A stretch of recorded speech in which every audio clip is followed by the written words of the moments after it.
I hope we can put a seal on it before the end of the month. If we fought November 11th, starting August 22nd is a 3-month camp. So towards the end of the month, one way or the other, I'm expecting to know because I've got to crack on.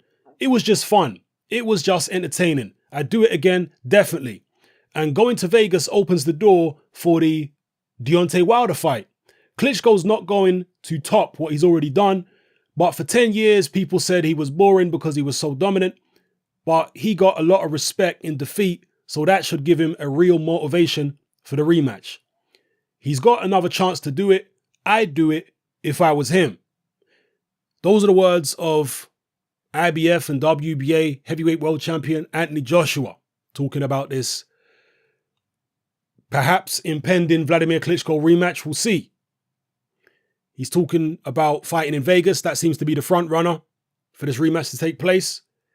He also talks a little bit about some of the things people have said, a lot of the general public have said about the first fight. Namely, the idea that Vladimir Klitschko let him off the hook in the first fight. Now, I'm going to quote Anthony Joshua here. He has quite a bit to say about this idea that Vladimir Klitschko let him off the hook and that he could have finished him. Joshua says, "It's nonsense. There's a lot more to it than I let him off the hook.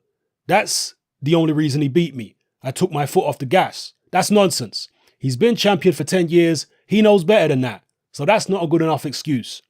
You have to have a killer instinct. No matter what people tell you, sometimes you've got to do it your way. Maybe Vladimir came up short for those reasons. Maybe as protecting his reputation. I can believe he said to himself, cool, I've got him hurt. I'm going to get him out in 3 rounds, but I need to gain my energy back because I'm tired too. But he was cautious. He knows that if he comes steaming in, he's going to get knocked out himself. He was jittery. He was tired as well. There's a lot more to it. It's not that he let me off a hook. I don't think I gave him the opportunity to finish me.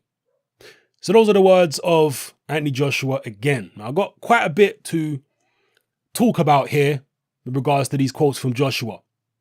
First of all, the situation with the fight maybe happening in Las Vegas and that opening the door to a potential unification with Deontay Wilder. I agree with that.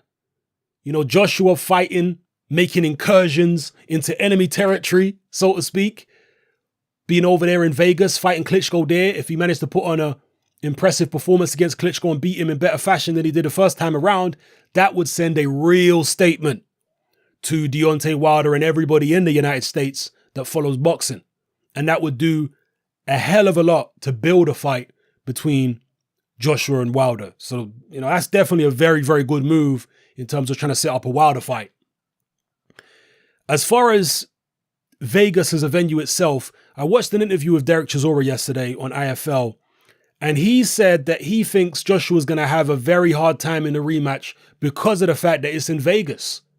He says that Vladimir Klitschko lives in the United States. I believe Vladimir lives in Los Angeles.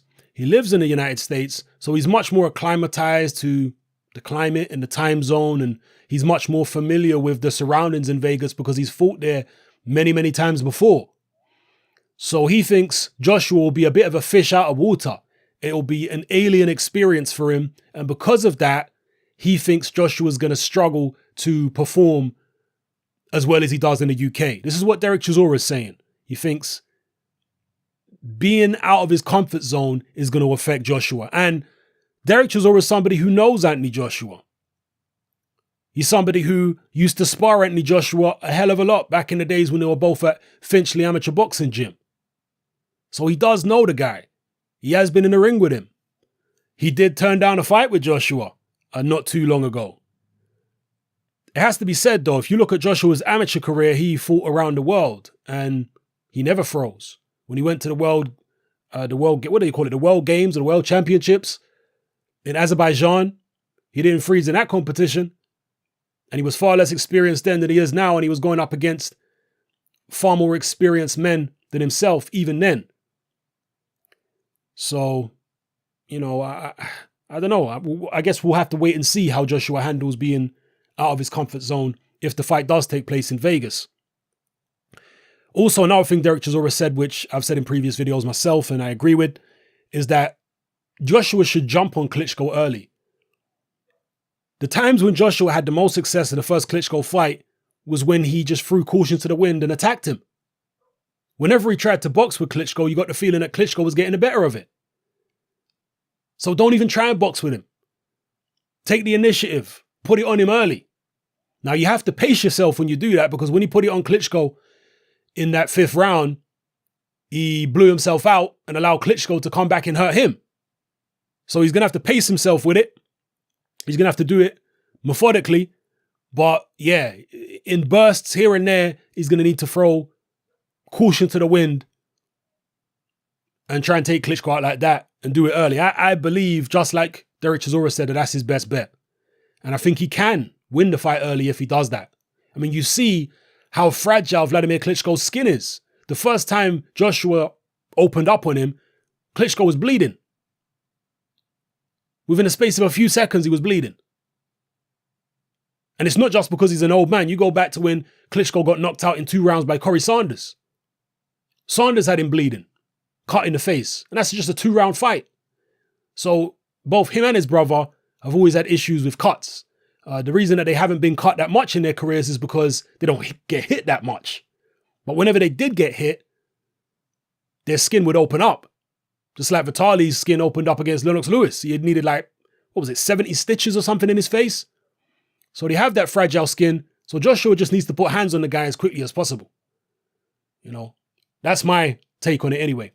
Now, as far as Klitschko letting Joshua off the hook and all this kind of stuff, I also agree with Joshua that it's not as simple as people saying, oh, Klitschko should have done this and he could have taken Joshua out. Everything comes with a risk, people. Klitschko, is one thing I'm going to tell you as a fact, has never been a good finisher. Klitschko's never been a good combination puncher. He's been a guy who can throw a nice little 1-2, and that's about it. When it comes to putting his shots together, he's never been good at it. And that's why he don't do it that much. One of the reasons he don't do it that much, because he's not good at putting his punches together. I mean, you look at when he was trying to hit Joshua with his best shots, he was throwing a 1-2 or he was throwing a left hook. That's it. He can't put shots together the way Joshua does. You know, when Joshua puts shots together, it's 3s, 4s, 5s, hooks, uppercuts. Every type of punch in the textbook is coming at you from Joshua. Klitschko can't put shots together like that. His repertoire is far more basic. He hardly ever throws uppercuts. He'll throw a left hook, straight right hand. You know, that's it, and a jab. He's not very creative in terms of the shots that he throws in his arsenal. So that's part of the reason that he wasn't able to get Joshua out of there. Also, his naturally cautious nature. People think, oh, why did he let Joshua off the hook? Klitschko always lets people off the hook. He's been hurting and dropping people early in his career and letting them go deep into the fight without finishing them off. That's why Manny Stewart used to scream and shout at him in the corner. Because he said, this guy's finished and you're just still standing there looking at him and jabbing him. Get on him. A classic example would be the Eddie Chambers fight. He hurt Eddie Chambers badly in the 2nd round. Badly. If he'd stepped on the gas, he could have taken Chambers out early. Because Chambers was in survival mode pretty much after that. But he didn't step on the gas until the 12th round. If he'd done that earlier, he could have taken him out earlier. So Vladimir's always been like that. It's not something new. It's not something that only happened in the Joshua fight and not in other fights. No, he's always been that way. And I think part of his fear is blowing himself out, because that's what happened when he fought Ross Purity. That's what happened when he fought Lamont Brewster. He blew himself out in those fights and got taken out later on. So in his mind, he's thinking, you know what, I can't blow myself out. I have to pace myself. Yeah, he's hurt, but the punch will come. The knockout punch will come in its own time. Let me not force it and exert too much energy and then end up the same way as I was against Ross Purity. Now that philosophy may have backfired on him in the Joshua fight, or Joshua may have caught him coming in, who knows? But the fact is, that is typical Klitschko. It's not Klitschko acting unusually by not letting his hands go and going for Joshua. No, that's the normal Klitschko. That's what people have to get their heads around. That's how Klitschko normally is. That's how he's always been for the majority of his career. So, yeah, those are my thoughts on what Joshua has said here. As far as Joshua saying, I don't I didn't give him the opportunity to finish me. He was ducking the left hook quite well, but let's not make out that Joshua was some type of defensive wizard when he was hurt. He was pretty damn open, especially in the 5th round, the round that he actually dropped Klitschko. He's very open in that round. After that, he started ducking left hooks more and being a bit more defensively astute. But in that 5th, man, didn't give Klitschko the opportunity to finish him. I think he gave Klitschko a lot of opportunities to finish him.